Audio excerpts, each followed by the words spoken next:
Notre maison brûle. Et nous regardons ailleurs. Bienvenue dans Présage, le podcast qui questionne l'état de notre monde, les risques d'effondrement de notre civilisation industrielle et les façons de se préparer à vivre différemment. Je suis Alexia Soyeux et aujourd'hui, je reçois Jean-Marc Jancovici. On peut être pessimiste dans l'analyse et optimiste dans l'action. Ingénieur polytechnicien, spécialiste des questions de l'énergie et du climat, Jean-Marc Jancovici est réputé pour son franc-parler et il ne plaît pas à tout le monde. Est-ce qu'il est encore temps de maintenir le système en l'état ? La réponse est non. Moi, j'ai jamais cru une seule seconde que les hommes n'étaient que des agents économiques rationnels maximisant leurs revenus. Je sais pas pourquoi on continue à enseigner cette connerie sans nom en cours d'économie. J'étais extrêmement curieuse d'en savoir un peu plus sur lui, sur sa vision du monde qui vient et sur son engagement à répéter sans lassitude au fil de ses innombrables conférences, ses articles et ses livres, le lien entre énergie, climat, PIB, montée des populismes. Durant 1 heure, nous avons parlé de tout ça et de bien d'autres choses. Il y a des choses auxquelles je suis toujours pas préparé. Par exemple, la privation de liberté. Bonjour Jean-Marc Jancovici. Bonjour. Vous êtes ingénieur, fondateur du cabinet Carbone 4. Cofondateur, pardon. Vous êtes reconnu pour votre expertise des problématiques climatiques et énergétiques. C'est ce que dit Wikipédia. C'est ce que dit Wikipédia. Et depuis un petit moment, vous faites un gros travail de vulgarisation via votre site internet et vos livres et des conférences que vous donnez depuis un moment. Je voudrais d'abord savoir comment est-ce que vous avez commencé à vous intéresser à ces problématiques de l'énergie et du changement climatique. Par hasard. En fait, ça a été un fait du hasard. Dans les années 90 ou 90, mon métier concernait essentiellement l'informatique et les télécoms. Et à cette époque-là, Orange, qui ne s'appelait pas encore Orange et qui s'appelait France Télécom, avait commencé à voir pointer tout ce qui était télé quelque chose. C'est l'époque où il y a commencé à avoir une grande effervescence sur le potentiel de la télémédecine, du télétravail, du télé-ceci, du télé-cela.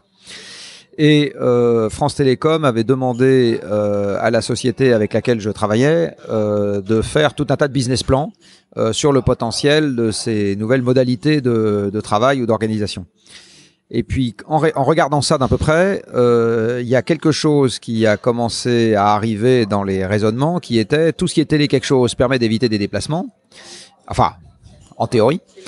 Voilà, quand l'observation des faits montre que c'est un peu plus compliqué que ça, mais permet normalement d'éviter des déplacements. Et en évitant des déplacements, disait la littérature à laquelle j'ai commencé à m'intéresser à la question, on évitait des émissions de gaz à effet de serre. Donc là, on est au milieu des années 90. Je ne connais strictement rien à la question du changement climatique, encore moins quoi que ce soit aux questions énergétiques. Et je vois arriver ce truc avec effet de serre. Je dis tiens, qu'est-ce que c'est que ce truc-là ? Donc je commence à regarder. Je regarde un peu, constate que je n'y comprends strictement rien, et donc j'ai fait à ce moment ce que font un certain nombre de gens qui sont énervés par le fait de rien y comprendre. J'ai souhaité me documenter. Et à l'époque, se documenter en lisant des livres, etc., c'était compliqué parce qu'il n'y avait pas beaucoup de livres de vulgarisation sur la question. Et à ce moment, j'ai proposé au groupe environnement de mon association d'anciens élèves de monter une série de conférences sur la question. Et pour non pas les conférences pour les donner, puisqu'à l'époque j'étais bien incapable de le faire, mais en faisant intervenir des gens qui allaient venir nous expliquer de quoi ils retournaient quand on parlait de changement climatique. Et à cette époque-là, c'était une époque bénie où quand on envoyait un mail à Hervé Lautreut ou à Jean Jouzel en leur disant là il y a un truc que j'ai pas compris, est-ce que vous pourriez venir m'expliquer, ils répondaient dans le quart d'heure. Et si on leur proposait de venir faire une conférence devant un groupe de 15 personnes, ils vous disaient oui. Voilà. Bon. Et donc c'est exactement comme ça que j'ai fait ma formation sur le sujet, c'est-à-dire que j'ai commencé par organiser pour ceux qui n'y comprenaient rien, dont moi, parce qu'en général on est toujours intéressé à se servir en premier dans ce genre d'organisation, une série de conférences sur la question du changement climatique. Alors ça c'est la fin des années 90. Et après avoir bien compris le tour du problème, je me suis dit ça c'est vraiment beaucoup plus intéressant que ce que je fais en ce moment. C'est ça que j'ai envie de faire quand je serai grand. Après quoi, j'avais toujours, donc là j'avais, à l'époque j'étais consultant indépendant, hein, donc le France Télécom, je travaillais pour eux indirectement au travers d'une société dont j'étais sous-traitant. J'étais pas, mais en gros j'avais quand même beaucoup de marge de manœuvre sur l'organisation de mon temps. Et comme j'étais dans un domaine qui était très concurrentiel, j'étais pas occupé de 8h du matin à 10h le soir, comme c'est parfois un peu trop souvent le cas aujourd'hui. Et donc j'ai le temps de faire ma formation. Après cette série de conférences, je me lis l'intégralité du rapport du GIEC du moment, donc celui de 1995. Et je me dis, je vais essayer d'en faire ma vie professionnelle. Et c'est à ce moment-là que j'ai eu l'idée, au cours d'une conférence donnée par d'autres personnes, de ce qu'allait devenir le bilan carbone. Alors, j'avais une idée, mais pas de clients. Donc, j'ai regardé qui pouvait éventuellement me payer le développement de ce truc-là. C'est-à-dire qu'avant, ça n'existe pas. Enfin, Non. personne Non. ne mesurait le... Si, il commençait à y avoir des initiatives, et en particulier les Anglais avaient publié, dès le milieu des années 90, quelque chose qu'on pourrait qualifier comme l'ancêtre du bilan carbone, c'est-à-dire un guide à destination des entreprises pour calculer une partie des émissions de gaz à effet de serre de leur chaîne de valeur, mais une partie seulement. Mais ça, je m'en suis rendu compte après avoir commencé à travailler sur le sujet. Donc à l'époque, je me dis, il faut absolument mettre au point un outil qui permette aux entreprises de comprendre les émissions de gaz à effet de serre qui sont la contrepartie des processus dont elles dépendent. Et il faut organiser ça par processus. Il ne faut pas l'organiser en fonction de c'est chez moi ou c'est pas chez moi. Il faut l'organiser en fonction de qui a la main sur l'organisation du processus. Dans toutes les entreprises, vous avez un responsable de la logistique. Enfin, dès lors que vous transportez des marchandises, le fait que les camions soient à vous ou pas à vous, c'est un déterminant second. Le déterminant premier, c'est la nature de ce que vous avez à transporter, là où sont les usines et ça où sont les consommateurs. Voilà. Bon. Donc il y a un voilà. Donc l'idée du bilan carbone naît à ce moment-là. Et j'ai l'immense chance de trouver sur mon chemin un homme qui s'appelle Jean-Pierre Tabet, qui travaillait à l'ADEME à l'époque où il était le chef du service économique, mais tout en étant docteur en physique, et qui est le seul type de l'ADEME, le seul vraiment, qui était capable de dire oui à un type qui arrive avec la gueule enfarinée en lui disant j'ai une idée, j'y connais rien, mais voilà l'idée que j'ai, et qui est capable de lui dire banco, on va travailler ensemble sur l'idée. Voilà, c'est bon. Il n'y en avait pas deux à l'ADEME, à mon avis, capables de faire ça, et j'ai eu l'immense chance de tomber sur lui. Donc, je propose à l'ADEME ce qu'allait devenir le bilan carbone, et après, j'ai envie de dire, l'histoire a fait le reste, c'est-à-dire que j'ai été le premier borgne au royaume des aveugles, et ça a fait l'essor de ma carrière professionnelle. Parallèlement, parce que ça a été un processus parallèle, la série de conférences que j'avais organisée donc pour le compte de l'association des anciens élèves de l'X donne lieu à un numéro spécial de la revue des anciens élèves sur le changement climatique, dans lequel je rédige un long article de synthèse des conférences en question. Et c'est remarqué par un ami de Dominique Bourg, qui était éditeur au Seuil à l'époque, et qui me dit « Oh, mais ça a l'air très intéressant, est-ce que tu voudrais pas écrire un livre ?» Et là aussi, j'ai eu la chance de trouver quelqu'un qui a misé sur moi. Il a même misé sur moi alors que j'étais jeune auteur, n'ayant jamais écrit de livre. Il a accepté de me verser une avance sur recette, donc voilà. Enfin, il a un avaloir.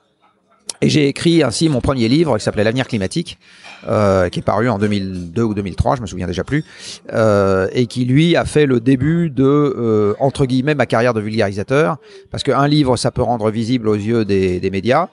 Et donc voilà, donc j'ai commencé à avoir quelques passages dans les médias à cause de ce livre, et des demandes de conférences derrière qui ont suivi.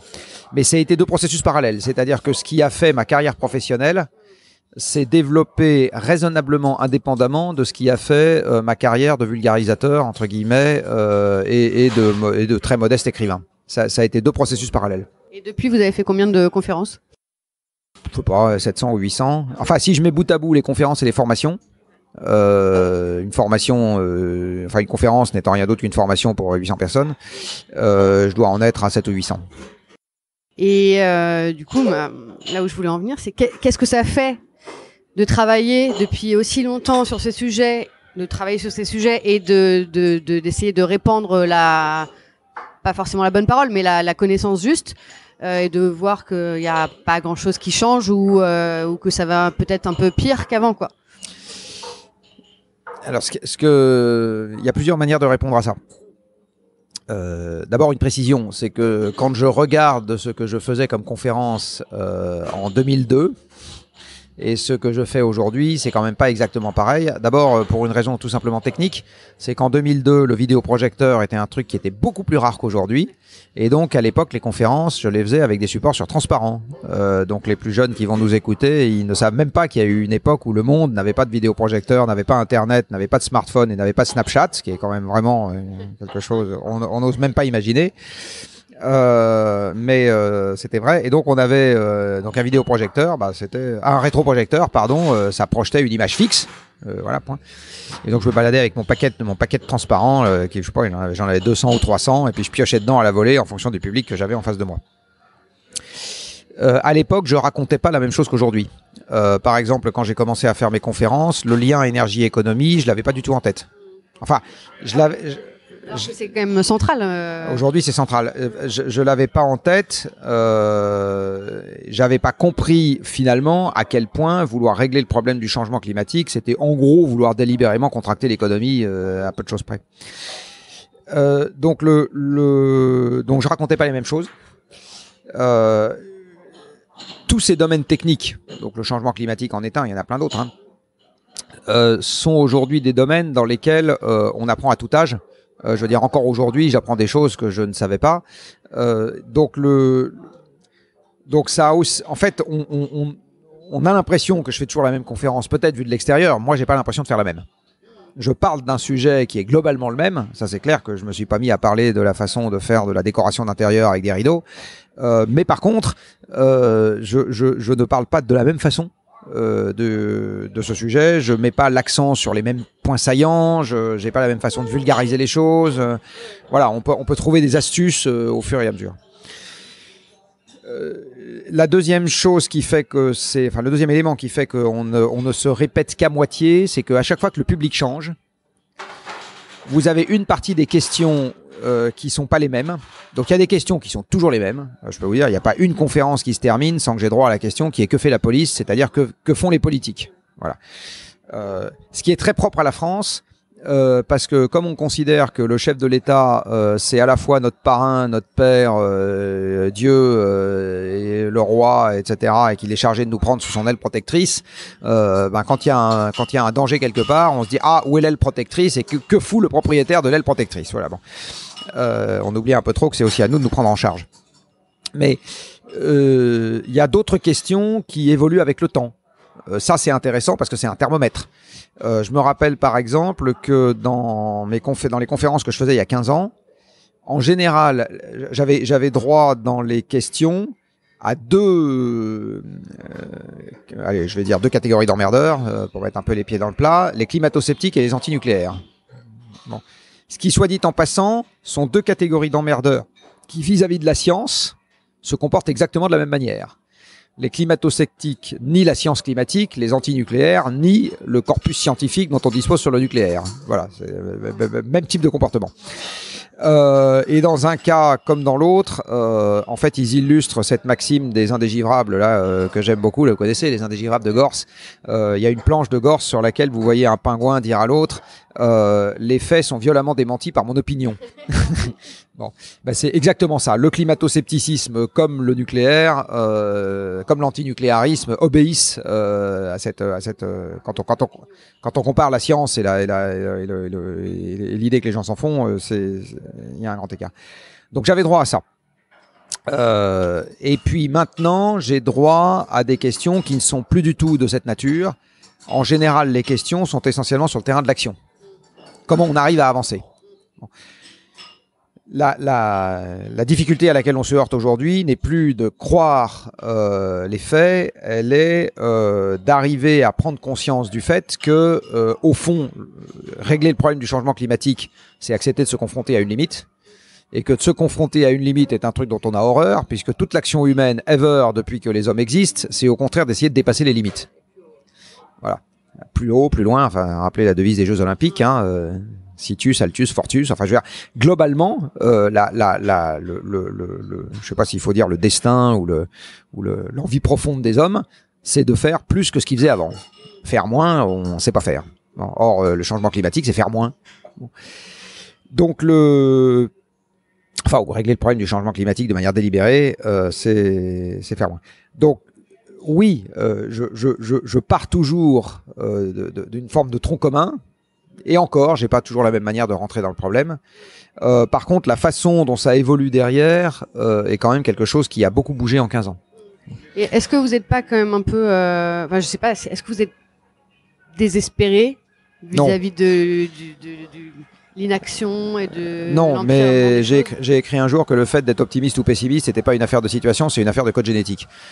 C'est-à-dire que vous avez des gens qui passent leur journée depuis tout petit à ronchonner, à se plaindre et à considérer que tout va de travers et à se laisser porter par les événements. Et puis vous avez des gens qui, depuis tout petit, croient qu'ils vont bouffer la terre entière, même si manifestement ils n'y arriveront pas et même si manifestement le bateau coule.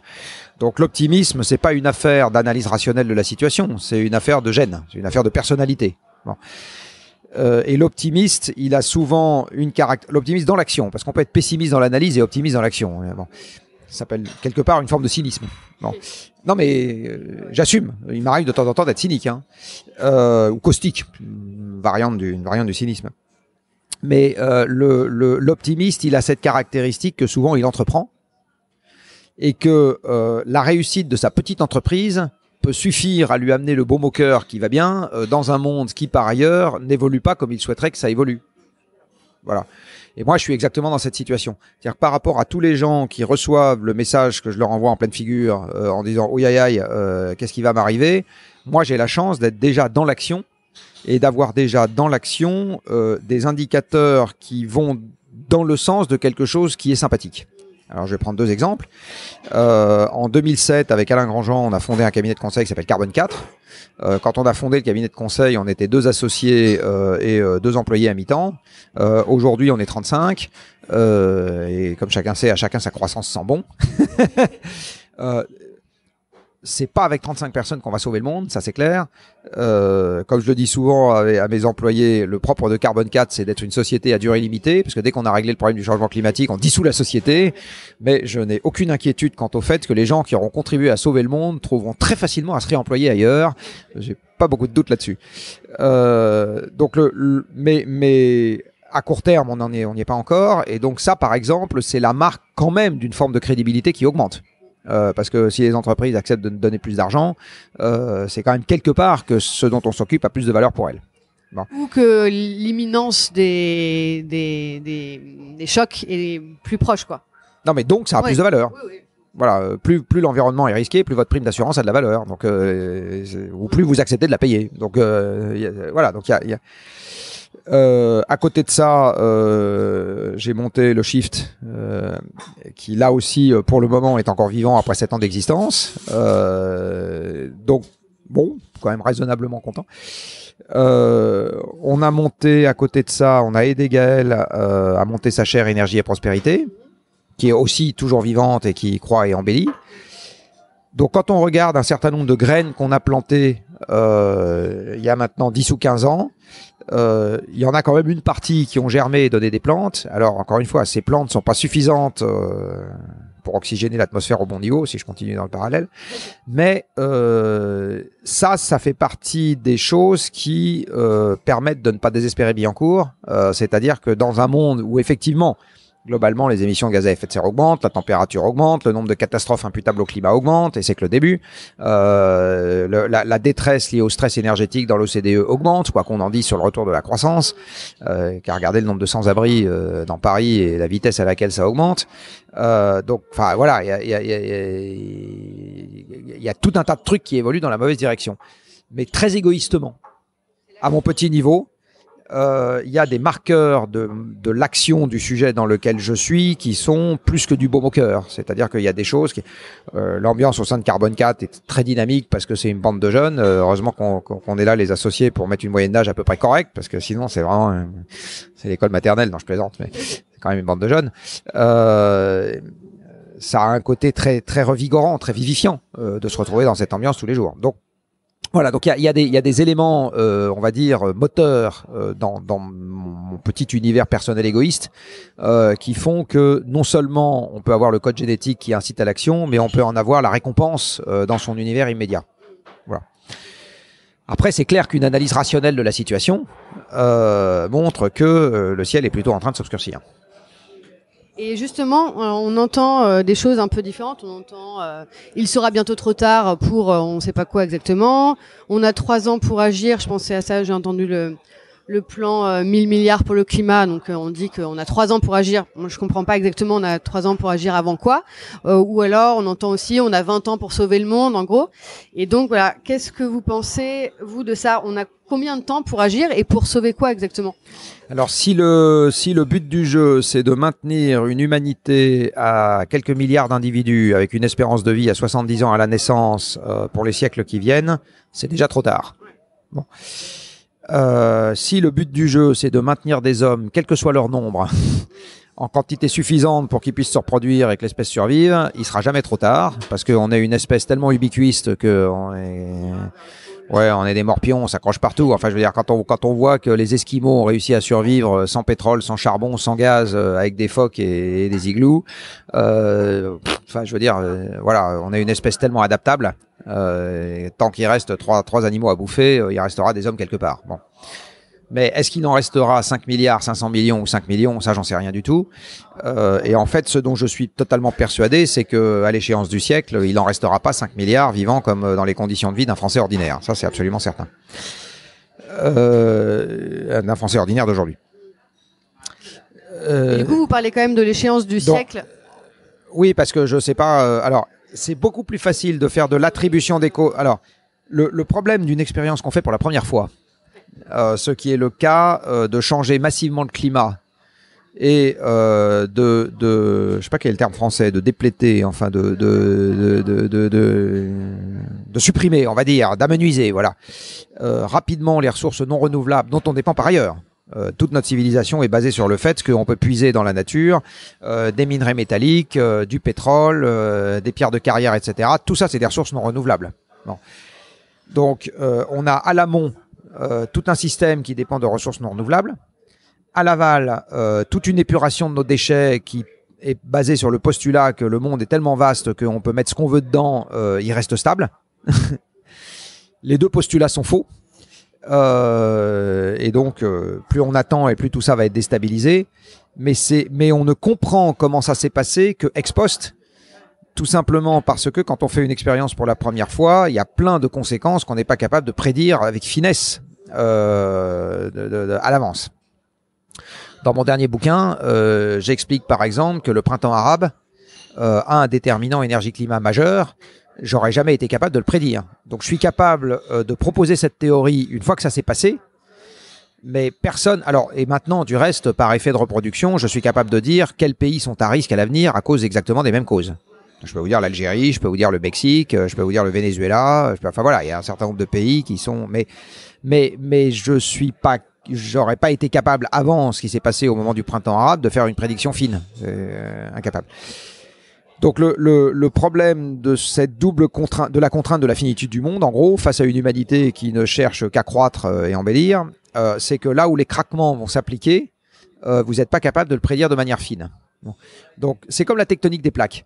Vous êtes capable de dire que la probabilité qu'il n'y ait pas un tremblement de terre en Californie dans le million d'années qui vient est rigoureusement nulle.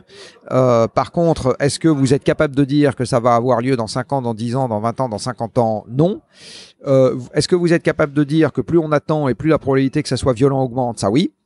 Donc là, c'est pareil. Plus le monde cherche à résister à la contraction qui finira par arriver à court terme, plus il cherche à résister à court terme à la contraction qui finira par arriver, et plus les mécanismes de contraction ont toutes les chances d'être violents et très désagréables.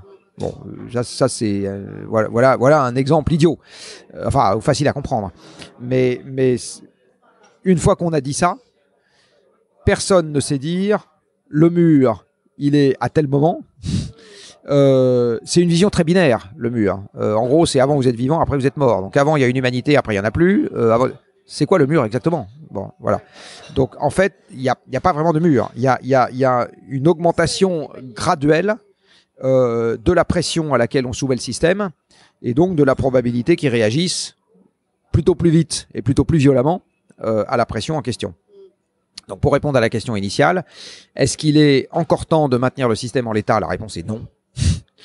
Est-ce qu'il est trop tard pour éviter la guerre thermonucléaire, plus la pandémie, plus etc. Je n'en sais rien. Tout ce que je sais, c'est que plus on attend et plus la probabilité augmente. Et ce dont je suis sûr aujourd'hui, c'est qu'on a trop attendu pour éviter des grosses baffes. Donc de toute façon, il y aura des grosses claques. Ça, c'est sûr. Partout.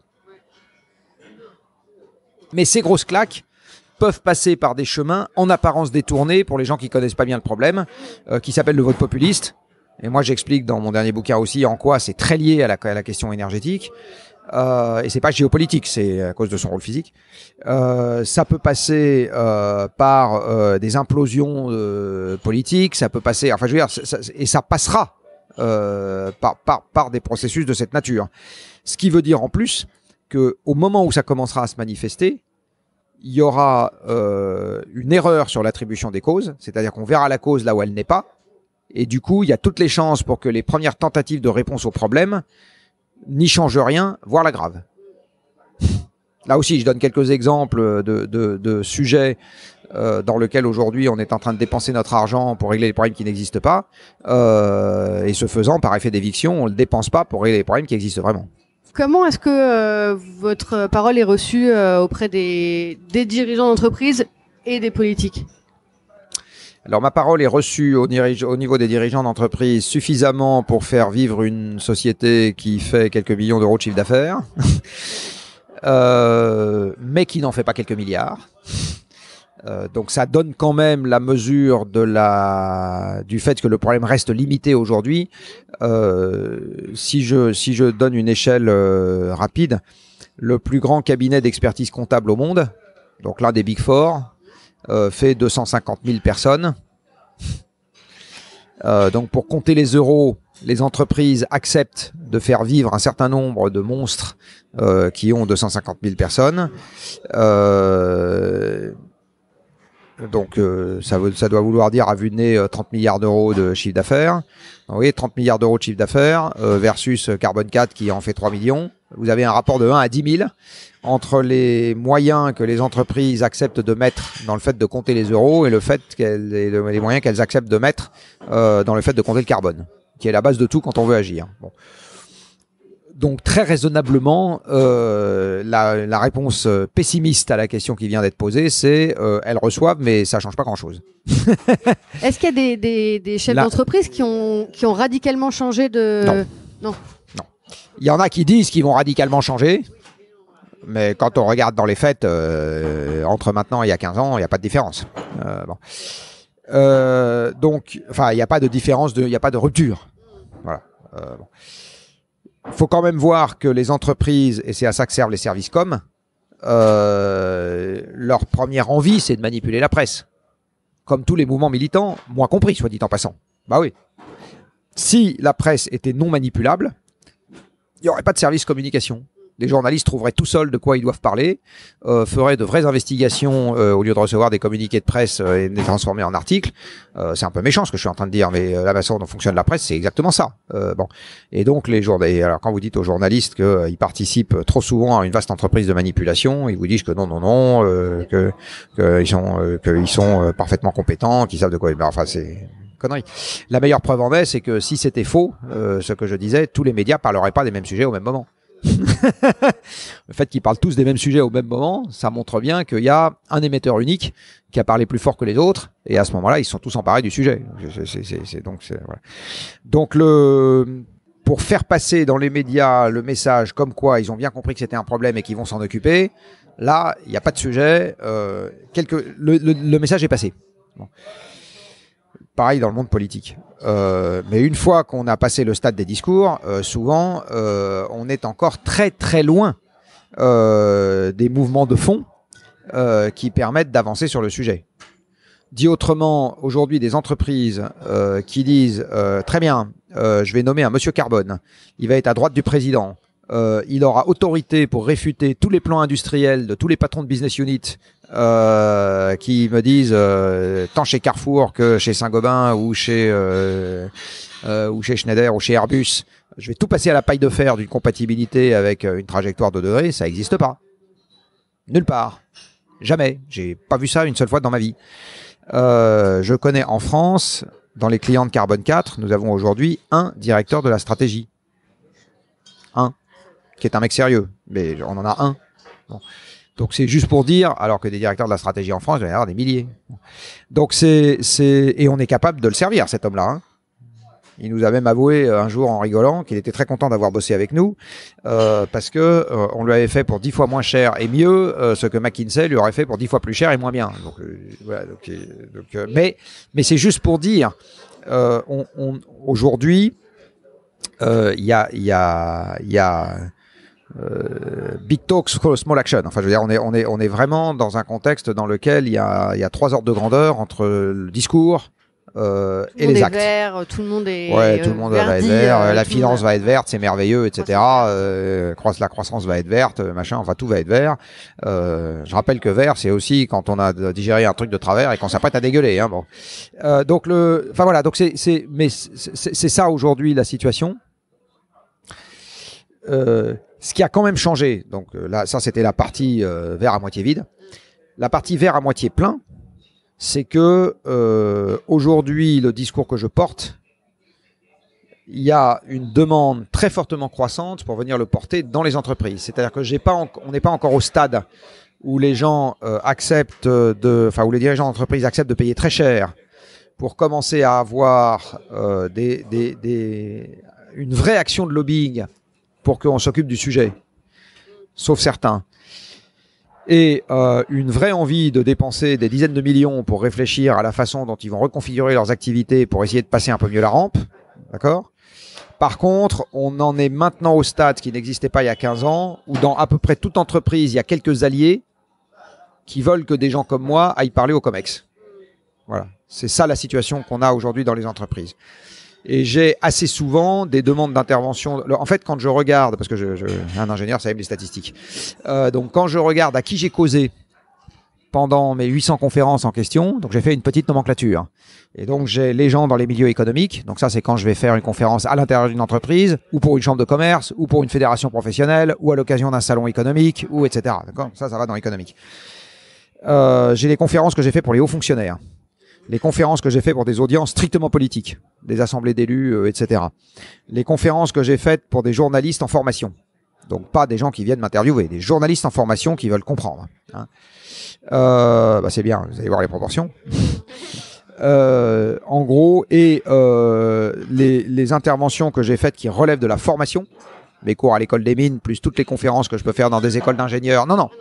Dans les écoles d'ingénieurs, dans les lycées, beaucoup plus rarement, dans les facs, etc. Et dans les labos de recherche. La moitié de mes interventions, c'est le monde économique.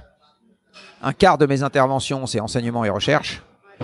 Et grand public, fonctionnaires, médias, politiques se partagent le quart restant.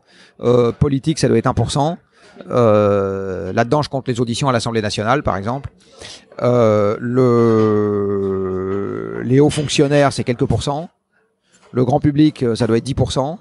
Sachant que quand je fais une conférence grand public, en fait, c'est toujours les mêmes qui viennent écouter la messe. Hein, voilà. Voilà en gros quelle est la typologie de mes interventions. Donc, le côté positif de l'affaire, encore une fois, c'est que la moitié de mes interventions sont faites dans des enceintes où il y a des gens, comme le dit un de mes amis, qui peuvent quelque chose. Voilà. Et du coup, sur cette l'idée de l'absurdité de la croissance verte, quand vous dites un peu à tout le monde que la croissance ne reviendra pas et que la croissance verte est un non-sens, est-ce que parfois vous entrez en conflit avec des gens qui ne veulent pas entendre ce que vous dites? Les gens qui veulent pas entendre ce que je dis, ils m'invitent pas. Donc évidemment que j'entre en conflit potentiellement avec plein de gens, mais je les vois pas. Encore une fois, on ne prête qu'aux riches. Donc, quand on me demande de faire une conférence, c'est toujours quelqu'un qui a déjà entendu ce que je racontais. La personne qui dit OK a toujours quand même une vague idée de ce qui va se passer. Donc, il y a pas de... Il y a peu de surprises. Et puis, par ailleurs, le fait que la croissance va avec la croissance des flux, la croissance économique va avec la croissance des flux physiques, et que la croissance des flux physiques ad vitam aeternam est pas compatible avec un monde fini, il y a même les gens qui n'en avaient pas conscience dans une salle de conférence, il y en a probablement beaucoup pour trouver ça désagréable. Il y en a très peu pour me rentrer dedans en me disant non, vous venez de raconter une connerie. Alors là où les gens peuvent commencer à me rentrer dedans, c'est mais on peut faire de la croissance qualitative. l'économie de la connaissance. L'économie de la connaissance, etc. Auquel cas, je leur dis, c'est partiellement vrai. Mais c'est très très partiel parce que remplacer le fait d'avoir un toit par un logiciel, je pense que si vous demandez aux sans-abri que vous voyez dans Paris, est-ce qu'ils sont d'accord pour faire de l'économie de la connaissance à la place du fait d'avoir un toit, qui lui demande du béton et de l'acier, pas complètement persuadé qu'ils vont vous dire oui. Non. Et du coup, qu'est-ce que vous pensez de l'espèce de schizophrénie qu'il y a entre une partie du monde qui est hyper technophile et qui cherche à résoudre tout par l'innovation, qui cherche à augmenter l'homme, qui cherche à coloniser Mars, etc. Et la réalité des enjeux et de la situation, les inégalités, etc. Tous ces délires technophiles, en fait, sont le fait de cadres urbains protégés des vicissitudes de la vie.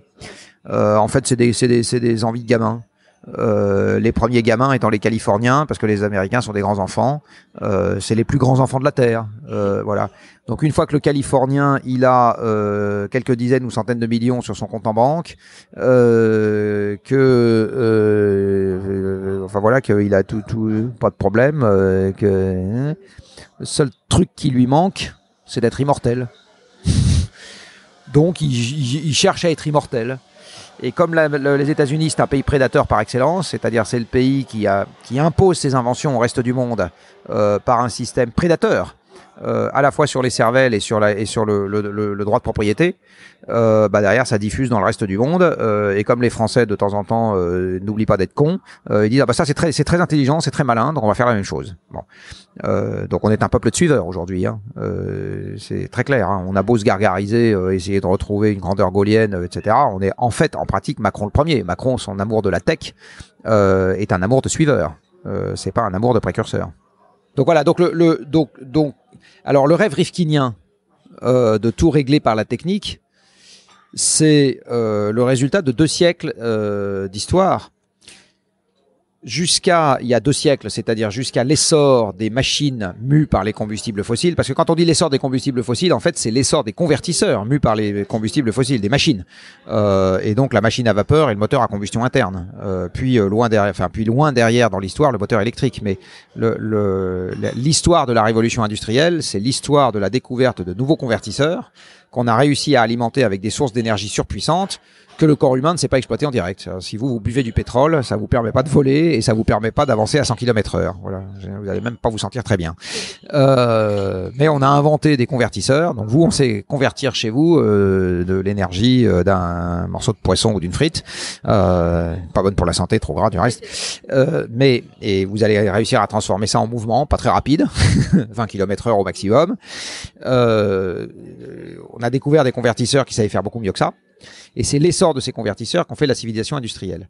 Et l'essor de ces convertisseurs nous a permis, depuis maintenant 2 siècles, de renverser le raisonnement multimillénaire, ou de renverser la hiérarchie multimillénaire entre la contrainte environnementale et nos désirs. C'est-à-dire, jusqu'à cette époque-là, l'univers était férocement contraint par les capacités, donc la nature était hostile, l'homme était limité dans sa capacité d'action, et donc la façon qu'on avait à l'époque, de voir notre rapport au monde et notre rapport à l'avenir, c'était d'être fataliste. Les contraintes sont ce qu'elles sont. La puissance de ma maigre carcasse ne me permet pas de les transgresser, donc je me protège du mieux que je peux. Je survis du mieux que je peux, j'avance du mieux que je peux, et la limite que je cherche à transgresser, je la laisse très très modeste. Donc Monsieur Cartier va découvrir le Canada, Magellan, le détroit qui porte son nom. C'est le fait d'une poignée d'hommes. La mise en service de ces convertisseurs a permis à chacun d'entre nous de dompter des centaines d'esclaves mécaniques. Et on s'est dit, à ce moment, on a renversé le raisonnement, c'est-à-dire qu'on a cessé d'être fataliste. On s'est dit, quels que soient mes désirs, je serai capable de les mettre en œuvre. Et effectivement, on avait la puissance mécanique pour se faire. Donc on s'est dit, on va chauffer tout le monde, pas de problème, on met une chaudière chez tout le monde. On va déplacer tout le monde à 100 km/h, pas de problème, on met une voiture chez tout le monde. On va manger à notre faim, pas de problème, on met des usines d'engrais et des tracteurs au travail.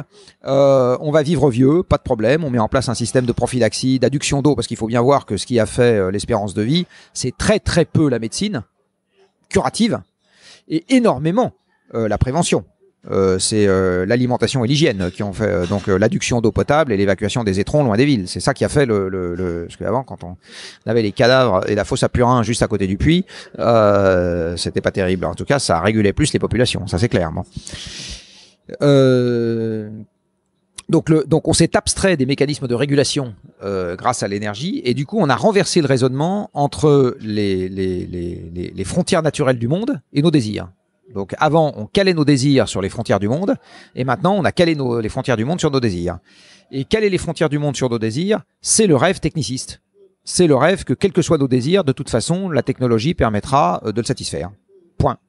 Et donc les Rifkiniens, ils sont dans cette logique-là. C'est-à-dire que pour eux, la croissance perpétuelle et le fait qu'elle soit verte, ça pose pas de problème. La technique va sauver tout le monde.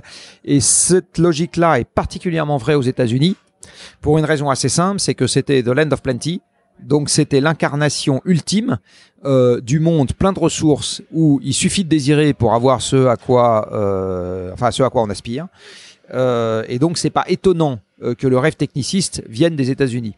Et c'est pas étonnant que les systèmes plus fatalistes, il y a une contrainte, faut l'accepter, viennent des pays qui sont historiques dans le peuplement du monde, c'est-à-dire l'Europe et la Chine et le Japon, c'est-à-dire des endroits où il y a des vieilles civilisations qui, elles, ont eu plusieurs fois l'occasion d'être meurtries dans leur chair par des famines, par des maladies, et donc qui savent que la fatalité, ça existe, et qui sont culturellement un peu plus enclines à s'en occuper. Et au sein de ces pays, si vous les pays les plus allants sur la capacité à se satisfaire des limites du monde sont les pays qui ont été les plus contraints de ces ensembles-là. Et en Europe, c'est pour continuer dans ce raisonnement, c'est les pays insulaires, donc la Grande-Bretagne, les pays nordiques, parce que l'hiver suédois, il y a un siècle, il fallait se le peler. Il n'y avait pas de chauffage central, rien à bouffer. Cultiver du blé en hiver en Suède, c'est quand même compliqué. Et la Suisse, faut quand même rappeler que le Suisse, c'était avant-guerre, l'Européen le plus pauvre paysan suisse, c'était une vie de misère. Bon, enfin, par rapport à nos standards actuels. Bon. Et donc, c'est pas étonnant que ce soit ces pays qui aujourd'hui aient le plus le sens du collectif et le plus la culture du long terme. Ils ont été le plus marqués dans leur chair par la contrainte environnementale, et c'est pour ça que les Anglais sont fatalistes et qui sont durs à la peine et durs au mal. Enfin, je veux dire, et qu'on leur connaît cette aptitude à être dur à la peine. Mais il y a une raison historique à ça. Donc, pour finir sur ce long couplet, notre plus grand problème, si on veut se confronter à la limite du monde, s'appelle les États-Unis. Non, ça va pas être simple. Et donc, ça veut dire qu'il faut savoir leur résister. Et au lieu d'arrêter de les suivre comme des bénis oui-oui. Pas très bien parti pour... Non. Bon. Vous avez lu le livre de Pablo Servigne et Raphaël Stevens, oui. Comment tout peut s'effondrer. Qu'est-ce que vous en avez pensé ? Et notamment de la partie constat, je pense qu'elle est, elle fait l'unanimité. Il y a une partie qui est plus sur la psychologie de l'effondrement, qui est assez intéressante, il me semble. Donc voilà, qu'est-ce que vous en avez pensé ? Sur la psychologie de l'effondrement, très honnêtement, j'ai pas appris grand-chose non plus, parce que en gros, ils expliquent qu'on passe par les 5 phases classiques du déni, du deuil, du machin, etc. Je crois, sauf erreur de ma part, que dans Le Plein s'il vous plaît, on avait dit exactement la même chose. Par contre, 2006.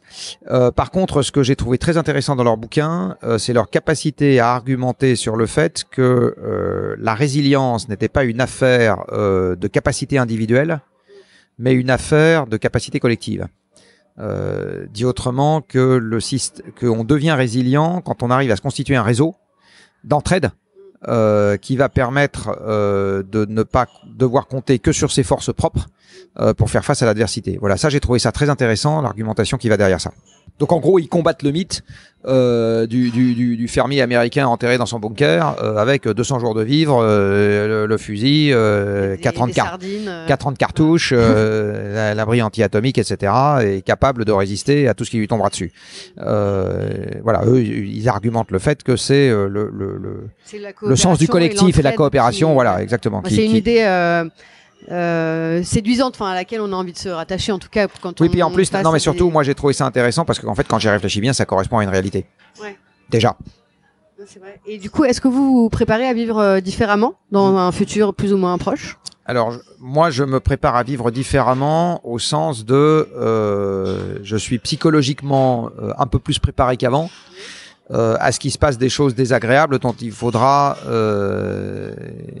être à moitié surpris. Il y a des choses auxquelles je suis toujours pas préparé. Par exemple, la privation de liberté, qui est un truc qui nous pend au nez, parce que la démocratie, c'est aussi un truc que j'explique dans mon dernier bouquin. Pour moi, elle est compliquée à maintenir sans croissance. En fait, les démocraties sont apparues dans des régimes en croissance. Le régime qui est le premier à entrer en croissance dans l'Europe post-médiévale, c'est la Grande-Bretagne, et c'est le premier endroit où la démocratie est apparue. Donc maintenir la démocratie, j'explique pourquoi dans mon bouquin, dans un monde sans croissance, je pense que ça va être dur. Et donc si on suit la logique jusqu'au bout, plus de démocratie, ça veut dire que les libertés individuelles sont restreintes.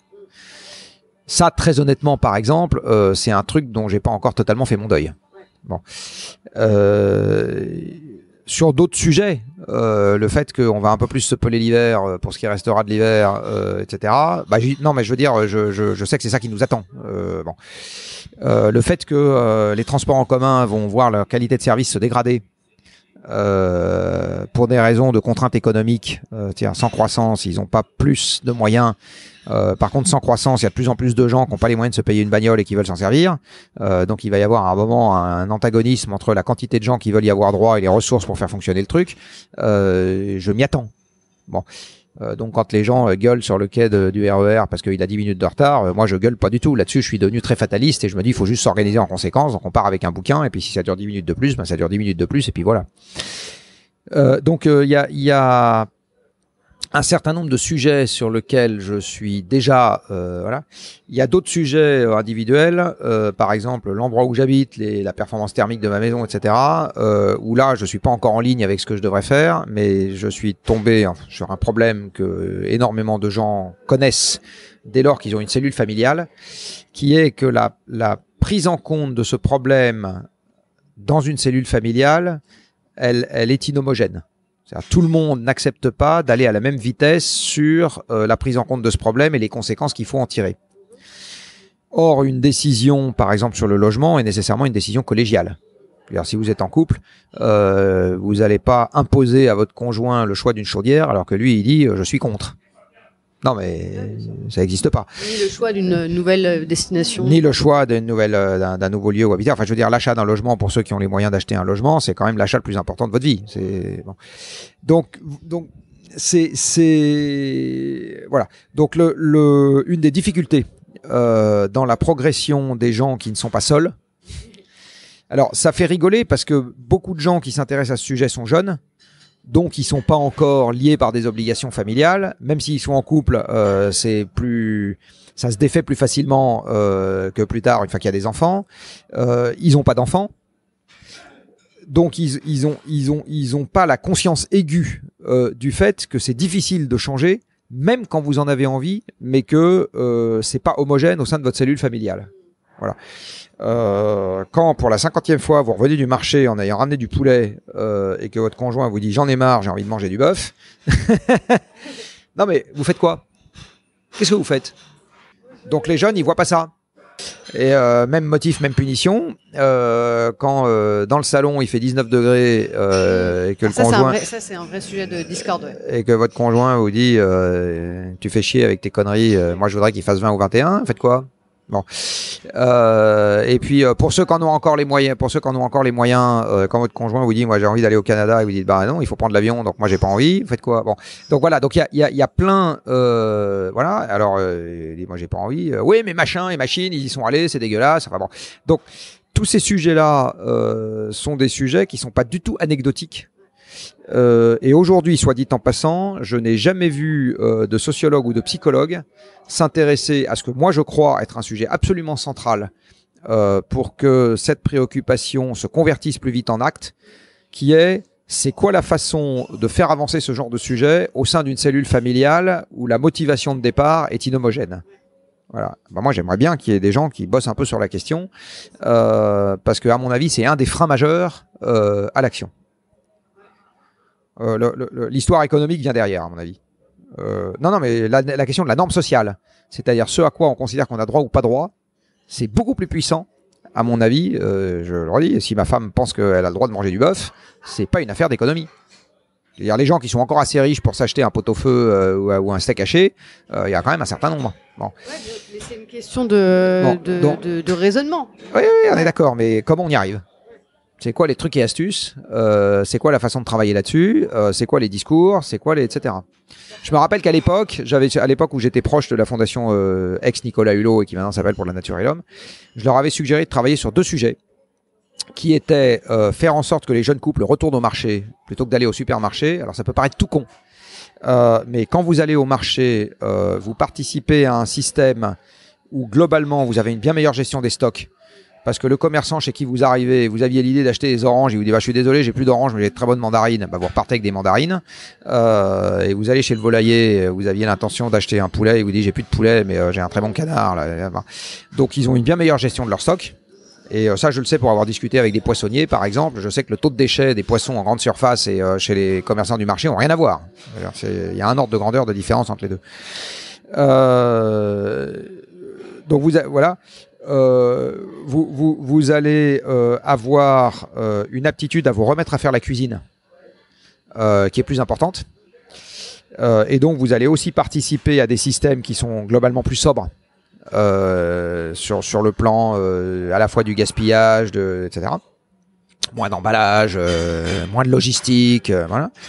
Alors évidemment, ce que je suis en train de dire, ça fait pas les affaires des gens de l'agroalimentaire et des grandes surfaces. Mais on s'en fout. Dans Schumpeter a toujours dit qu'il y avait une partie des gens qui perdaient. Donc moi, ça me va bien. Bon, la FNH, ça l'a jamais intéressé. Et j'avais un deuxième sujet dont je leur avais parlé, qui était exactement celui-là, c'est-à-dire comment faire pour qu'au sein d'une cellule familiale où il y a un couple et des enfants, ce sujet-là avance sans que ce soit une pomme de discorde. Ça les a jamais intéressés non plus. Je reste persuadé qu'en termes de psychologie, ces 2 points durs absolument cruciaux. Et que si on ne sait pas traiter ces problèmes-là, il y a plein de trucs où on n'ira nulle part. Le discours incantatoire, vous pouvez faire tous les discours incantatoires que vous voulez sur le logement, mais si la cellule familiale n'est pas d'accord sur ce qu'on fait sur le logement, il se passera strictement rien. Rien. Un jour, j'avais demandé toujours une anecdote au patron de la Fédération française du bâtiment, qui par ailleurs est promoteur immobilier. J'ai dit, tiens, j'ai une question. Quand vous voyez arriver, et donc j'ai un sujet femme, quand vous voyez arriver un couple qui envisage d'acheter un logement et que l'homme et la femme sont pas d'accord, c'est quoi la proportion des cas de figure où c'est l'homme qui a le dernier mot? Le mec éclate de rire et il me dit 0. Bon, donc la femme a un droit de veto sur l'endroit où il y aura la cellule familiale, parce que c'est elle qui a le lead sur le fait que les enfants doivent aller dans une bonne école. C'est elle qui a le lead sur la gestion logistique de la bouffe, où on ira faire les courses. Les femmes, jusqu'ici, elles avaient le lead. J'espère que c'est en train de se... Non, elle a le lead en termes d'ascendant. C'est pas nécessairement elle qui va faire les courses, mais c'est elle qui aura le dernier mot sur le fait qu'elle a envie que les courses soient faites ici plutôt que là. C'est ça que je veux dire. Bon. Et c'est souvent elle qui a le lead sur l'organisation interne du logement. C'est-à-dire le fait que la chambre des gamins sera ici plutôt que là, etc. Bon. Et je suis pas en train de dire que c'est bien ou c'est mal. La différenciation des sexes, je trouve que la biologie dit qu'on n'est pas constitué exactement pareil. Donc le fait qu'on n'ait pas des modes de raisonnement exactement identiques, ça me paraît non seulement normal, mais c'est l'inverse qui me paraît très bizarre. Bon. Donc il y a un sujet femme aussi dans cette histoire, et tant mieux, je le redis. C'est pas du sexisme de dire ça. La façon dont une femme va prendre un problème, c'est pas la façon dont un homme va prendre un problème. Bon, c'est pas pareil. Donc il y a des vrais sujets qui sont liés à la psychologie humaine dans la façon d'avancer, et je trouve dommage aujourd'hui que ça n'avance pas. Et pour finir de répondre très longuement à la question sur le technicisme est une affaire d'homme. Le côté rifkinien, la technique va nous sauver, c'est quand même un discours très masculin. C'est un discours de domination, Non, c'est le rêve du gamin, c'est le rêve du gamin et de ses petites voitures. C'est dominer le monde quand même. Oui, c'est aussi un discours de domination, on est d'accord. Mais on est d'accord, c'est un discours de transgression. Les hommes sont plus transgressifs. La testostérone, ça les pousse à faire plus ce genre de trucs. Donc il y a le discours féminin qui est quand même globalement plus un discours de douceur et pas assez ancré dans la façon d'avancer dans ce genre de sujet. Donc effectivement, l'homme il arrive, il bouscule tout et il s'impose, et le rêve techniciste participe de ça. Et évidemment, comme il y a beaucoup d'hommes dans les postes de direction dans les grandes boîtes, tout ça boucle. Voilà. Donc il y a énormément de grandes entreprises. Voilà, c'est pas très étonnant. Donc une des raisons pour lesquelles moi je suis favorable à ce qu'il y ait plus de femmes dans les instances dirigeantes des entreprises, c'est ça. C'est pas pour une raison d'égalité homme-femme, Parce que non, je m'en fous sincèrement au sens de, je pense aujourd'hui qu'on est arrivé à un état de maturité de la société où une femme qui a vraiment envie, elle fait ses preuves et elle avance. Enfin, je veux dire. Il y a quand même des grosses discriminations. Madame Lagarde, elle avait vraiment envie. Elle est patronne du Fonds monétaire international. Madame Golda Meir avait vraiment envie. Elle a dirigé l'État israélien. Enfin, je veux dire, non, ça, j'achète pas. Ce que je crois, par contre, c'est qu'il y a un certain nombre d'univers dans lesquels, pour avancer, il faut devenir brutal, et que c'est pas dans la nature des femmes d'être brutal, et tant mieux. Voilà. Donc, une des raisons, par exemple, pour lesquelles il n'y en a pas dans les hautes sphères politiques, c'est parce que arrivé dans les hautes sphères politiques, c'est un parcours de brute. Et ça correspond pas à l'essentiel de la psychologie féminine. Bon, et sans donner de nom, un certain nombre de femmes politiques qui sont devenues très visibles, c'est des hommes en jupe. Hein. Bon. Et dans certaines grandes entreprises aussi. Voilà. Donc il y a des et c'est pas une bonne idée qu'elles, parce que c'est le seul modèle qu'on comme leur elles propose apportent, en fait. comme elles apportent autre chose, c'est pas une bonne idée qu'elles imitent les hommes. Il faut qu'elles soient différentes, complémentaires et en harmonie, et pas identiques. Sinon, ça sert à rien d'en avoir. si on est un peu idiot dans le raisonnement. Bon. Voilà, mais donc il y a un vrai côté, je le redis, psychologie à travailler pour qu'on se sorte de ce rêve techniciste. Et qu'on arrive à transformer et qu'on arrive à faire percoler l'action individuelle dans les cellules familiales, ce qu'aujourd'hui on a beaucoup de mal à faire à cause de ça, à cause du fait que l'envie de départ, les gens sont pas alignés. Et alors pour conclure, est-ce que vous pensez qu'il y a encore de la place pour l'optimisme et hormis l'optimisme, vous m'avez déjà posé cette question. Non, mais c'est pas l'optimisme de l'action. Est-ce que est-ce qu'on peut voilà retrouver du sens? Ah, il faut. Si on ne retrouve pas de sens, on est foutu. C'est plutôt ça le sujet. En fait, qu'est-ce que vous pouvez donner comme raison d'avoir envie de se lever le matin à des gens à qui vous n'allez plus pouvoir donner ce qui était la base du contrat social depuis 2 siècles, c'est-à-dire de plus en plus de pognon? Bah, du sens. Et rien d'autre. Et aujourd'hui, ce que vous voyez, alors à petite dose, vous voyez des gens qui ont fait ce choix. C'est souvent des gens qui sont au-dessus du seuil de survie qui ont fait ce choix, hein, mais qui ont fait le choix d'abandonner de l'argent pour un métier où il y a plus de sens. Moi, j'ai jamais cru une seule seconde que les hommes n'étaient que des agents économiques rationnels maximisant leurs revenus. Je sais pas pourquoi on continue à enseigner cette connerie sans nom en cours d'économie. Les hommes sont des êtres obéissant à des normes sociales et la maximisation des revenus, ça va derrière. Si tous les gens cherchaient à maximiser leurs revenus, vous auriez plus un seul chercheur aujourd'hui dans ce pays. Parce que si pas d'enseignants, pas de chercheurs, pas de prêtres, personne qui fait de l'engagement associatif, etc. Donc c'est une connerie de raconter. Enfin, je veux dire, c'est juste bon. Le seul cours auquel une de mes filles a eu moins de la moyenne récemment, c'était le cours de macroéconomie. Je dois dire que j'en ai pas voulu. N'importe quoi d'autre, d'un peu rigoureux scientifiquement, j'aurais dit là vraiment, je suis pas content. Là, je me suis dit c'est plutôt une bonne nouvelle. Bon. Et c'est évident qu'il y a plein de gens qui sont prêts à gagner moins d'argent pour plus de sens. Plein. Alors, ce qui est tout aussi évident, c'est qu'aujourd'hui, l'offre n'existe pas. Donc, les gens, parfois, ils s'inventent leur propre offre. Donc, moi, je connais plusieurs personnes qui, aujourd'hui, vivent matériellement et économiquement moins bien qu'avant en ayant fait un retour à la terre. Il y a plein de cadres urbains aujourd'hui qui vont se mettre à la permaculture, au maraîchage de proximité, etc. J'en connais plein, à commencer par le producteur bio de mon marché, qui était cadre chez Syngenta. Bon, alors il était un peu aidé par le fait que ses parents avaient avaient déjà une exploitation maraîchère, qu'il a reprise, qu'il a converti en bio, et voilà, et ça marche très bien. Je connais un ancien cadre dirigeant de chez GE Power, donc maintenant de chez Alstom Power, donc maintenant devenu GE. Pareil, alors c'est pareil, il avait des terres familiales, mais aujourd'hui il est gentleman farmer. Pareil, reconversion en bio, etc. Encore un autre, il était diététicien et prof de karaté à la ville, il est devenu maraîcher en traction animale. Non mais donc. Et le dernier en date, c'est quelqu'un que je connais qui était ingénieur chez Areva et il est parti faire de la permaculture au Bec et Luin. Donc donc ça existe déjà. Des gens qui refusent Gaël Giraud, il est père jésuite, donc tout ce qu'il gagne, il le verse à sa communauté, il doit être payé je sais pas combien, au SMIC, enfin bon bref. Donc ça existe déjà, des gens qui ont troqué le sens qu'on a. Et même moi qui gagne très bien ma vie, je la gagne 5 fois moins bien que si j'avais fait comme une partie de mes copains de promo qui sont devenus 4 dirigeants dans des entreprises à droite et à gauche et qui aujourd'hui, entre leur salaire, les stocks options et je sais pas quoi, gagnent n'importe quoi entre 5 et 10 fois ce que je gagne. Bon. Et je ne les envie pas. Je veux dire, je suis pas là tous les jours à me dire je suis jaloux, etc. Je fais un boulot dans lequel je m'éclate, donc ça. Mais je reste très bien payé par rapport à la moyenne des Français. Donc je suis pas en train de dire que j'ai fait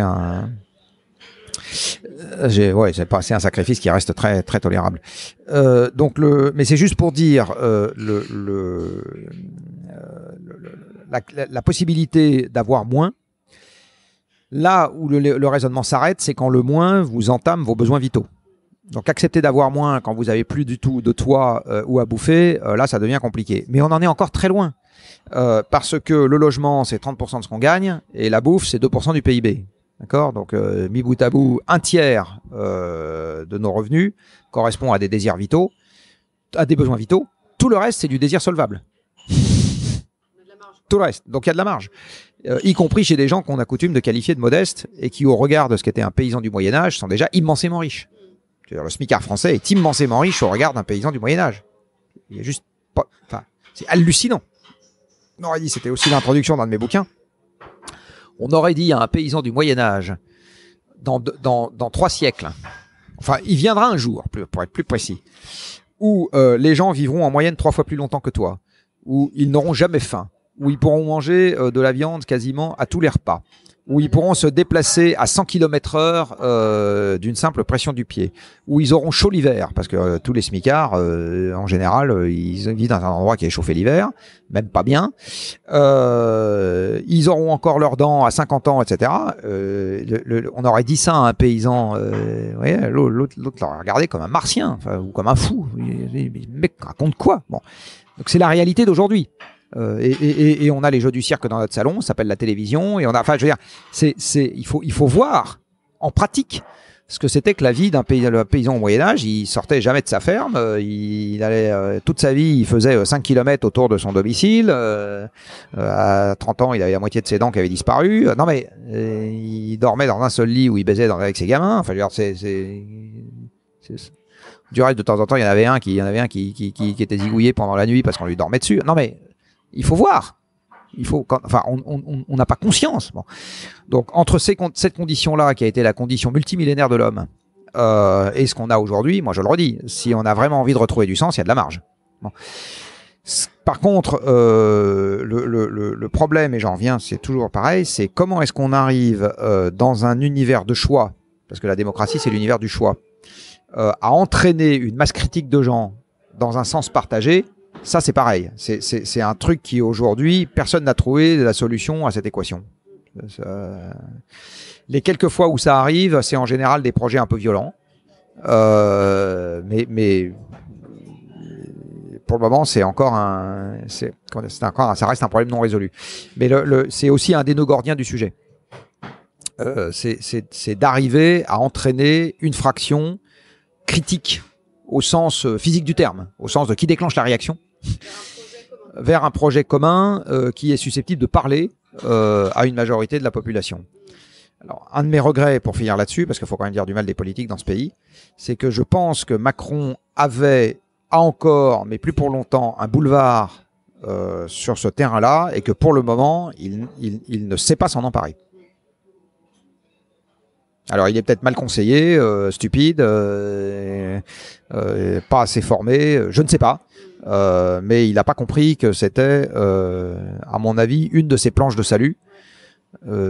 Parce que faire repartir le système de manière conventionnelle n'est pas à sa portée. Pour des raisons physiques. En tout cas, je suis bien curieuse de voir ce que l'avenir nous réserve. Merci beaucoup. Merci. Merci à Jean-Marc Jancovici pour cette conversation. Présage est un podcast indépendant. Le générique est un extrait du morceau L'eau de Sabrina Bellawell, mixé par Paloma Colombe. Si vous voulez soutenir Présage, le mieux est de mettre 5 étoiles sur iTunes. Vous pouvez aussi partager les épisodes, les commenter, vous inscrire à la newsletter sur le site présage.fr. L'occasion aussi de retrouver des liens et des ressources pour approfondir les différents sujets évoqués. À très vite.